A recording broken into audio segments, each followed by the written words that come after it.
Un accident de parcours.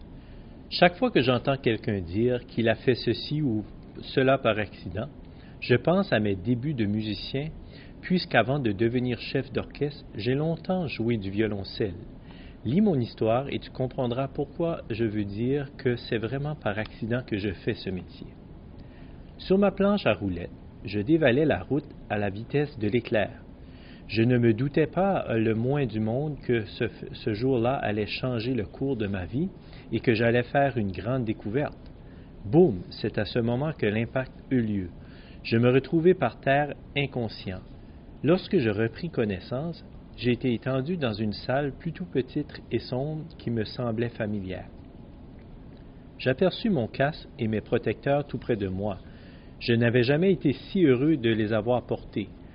Non loin de là, ma planche à roulettes était appuyée sur le mur à côté d'un gros objet dont je ne distinguais pas la forme floue. Lentement, ma vision devint plus précise et à ma grande surprise, je crus reconnaître un violoncelle. Je connaissais bien cet instrument puisque j'en avais déjà joué. J'avais toujours aimé sa sonorité grave, ample et chaude. Je me revoyais assis avec mon instrument entre mes genoux, le grand archet dans une main. Je frottais les 4 cordes bien tendues qui vibraient et produisaient des sons mélodieux. Je me souvins alors de ma première rencontre avec cet instrument. Pour mon 8e anniversaire, mes parents, sachant que j'étais fasciné par les instruments à cordes frottées, m'avaient emmené dans un magasin spécialisé. Devant l'étalage des 4 instruments, le choix était difficile. Alors je les avais écoutés un à un. Tout d'abord, le violon, le plus petit aux sonorités aiguës qu'on devait serrer entre l'épaule et le menton.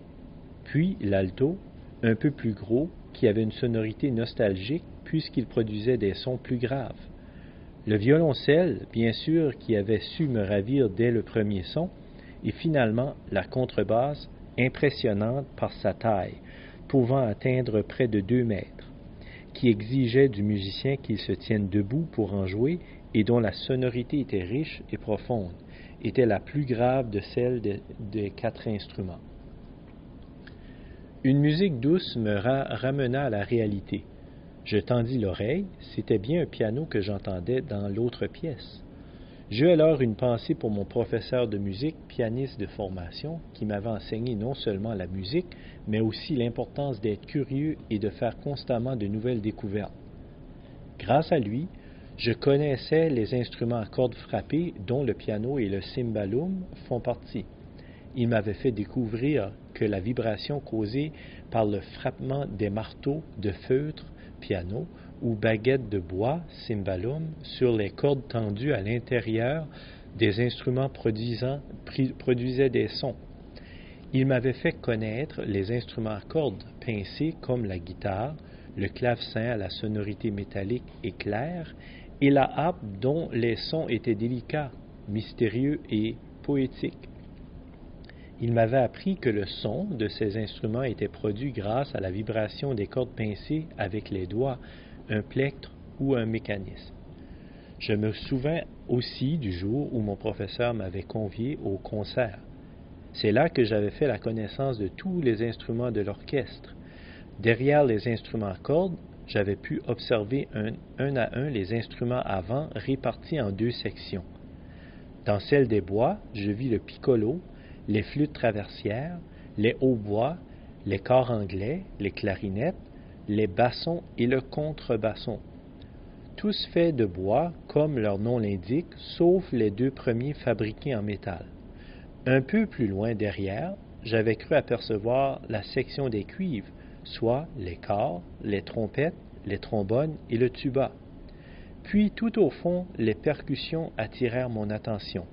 Le carillon, la caisse claire, le célesta, le glockenspiel, la grosse caisse, le gong, la table des petits instruments, cymbales, blocs, triangles, etc. Et les timbales me fascinaient tellement que les premiers accords de piano me firent sursauter. Dès que je rentrai chez moi, je me mis à fouiller dans tous mes livres qui me tombaient sous la main pour en savoir davantage sur tous les instruments. Mon professeur aurait été fier de moi. Me sentant de mieux en mieux, je réussis à me lever. Lentement, je m'approchai du violoncelle et le pris entre mes mains. À cet instant, je compris que je venais de retrouver une passion que j'avais malheureusement oubliée pendant trop longtemps.